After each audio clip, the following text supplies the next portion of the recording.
Hey, what's up guys, it's Unleash here today, and we are back with another video on Sonic Frontiers. And in today's video, here's some interesting news on Update 1 for Sonic Frontiers. And it's about the features that will actually be in this update, because for some reason, the features that we'll be looking at in today's video were strangely not shown on the website or anywhere else except for this one source. So yeah, without any further ado, ladies and gentlemen, boys and girls, let's take a look at the news at hand. On to Famitsu with Sonic Rush. So here we have the first article we'll be looking at in today's video. Sonic Frontier, the first free large-scale update, will be delivered on March 23rd. Photo mode and battle rush that challenges continuous battles will be added. Right, then for a big chunk of this article, they basically just talk about things that we already know about the update, saying that, oh, they're gonna have the jukebox and photo mode or whatever, but in the list of contents that we have right here, there's some very interesting things at the bottom, so I'll just see the entire thing right here.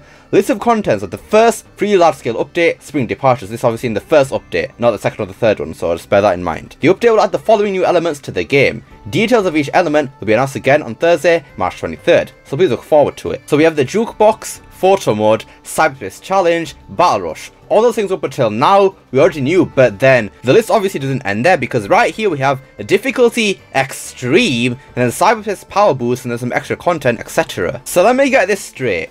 They had an extreme difficulty mode and power boost in cyberspace, and they did not mention that up until now, all in Famitsu, nowhere else. Why not on the website, man? Like, people like me were started thinking, oh, you know, this update's cool, but I don't know, man, it's kind of underwhelming, sort of. But no, they had stuff like this here just waiting for us to... I don't know, man, I don't know why they didn't tell us this before, because now that I've actually seen these things now, I'm actually happy about the update now. I'm actually excited for it, like a lot more now compared to previously. Like battle rush and cyberspace challenge, it sounded like cool updates or whatever, but not anything amazing. But this extreme difficulty and then power boost and cyberspace are going to be pretty interesting. That sounds pretty cool, honestly. And then on top of that, it says at the bottom there, 2 extra content, so we're going to get a decent amount of content in this update then, which is pretty good. So the big question here is, what is the extreme difficulty actually going to contain? Because in the game right now, there's already difficulty options in the game. We got easy, normal, and hard. But the problem about these 3 difficulties is that they don't change pretty much anything about the game except for the combat of the game. I'm pretty sure that the enemy's health bars just get a bit bigger on each difficulty as you go up.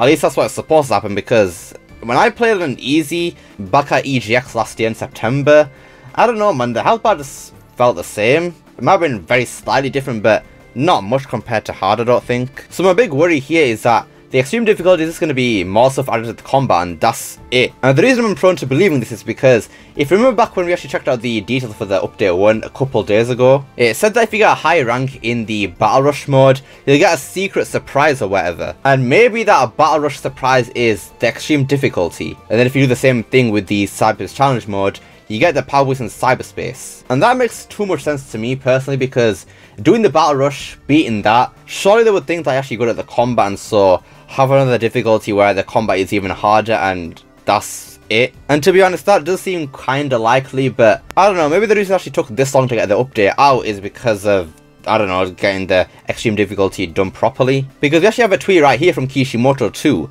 Thank you for waiting. The first update is finally ready. Delivery is 2 days later. I packed a lot more than I actually planned, so it took me a while. I can tell you what the first part will be like in 2 days, so please wait a little longer. And right there, Kishimoto actually admits that, yeah, it took her a little while for the update to actually come out. And yeah, for those people who said that Unleash, it didn't even take that long. Shut the hell up, even Kishimoto admitting that it took too long, man. So be quiet, leave me alone, man. But anyways, it said that it's taken a bit long because there's some more features that were actually intended to actually be in this update. So maybe it's extreme difficulty, maybe they've done more than we actually think they're going to do, which is just adding more health bar to the enemies. And if that is the case, then brilliant, that's exactly what I wanted. Thank you, Kishimoto, thank you. Now before we talk more about the extreme difficulty, let's just quickly touch upon the power boost in the cyberspace levels. If the power boost is not just some sort of reward or something, then it's going to have it there like all the time, then yeah, definitely tweak those S rank times, because yeah, the easy as it is, and if having the power boost there too, it's going to be even easier. So yeah, definitely change it, please. Don't just leave it the same, please. Right, anyways, onto the extreme mode back again. I don't know what they could do for it if they're gonna not just do it for combat then. I mean, there are some small tweaks they could do here and there, such as, I don't know, not being able to side up rings or something like that. Having all enemies be this gold thing from the concept art, because a lot of gold variants of enemies right here. You can see in this first image right here, you have the gold soldiers there. Looks pretty damn cool, to be honest with you. Then on the next image right here, you have a gold, what are these enemies called? The eagle or something? Hawk?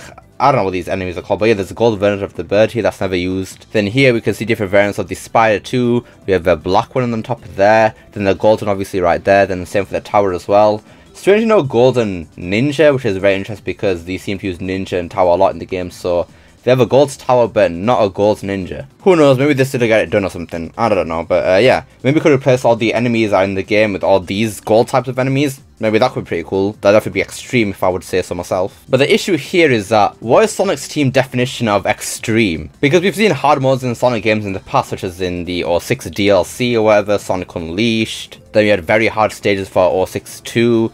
And yeah, comparing that to Frontier's hard mode, yeah.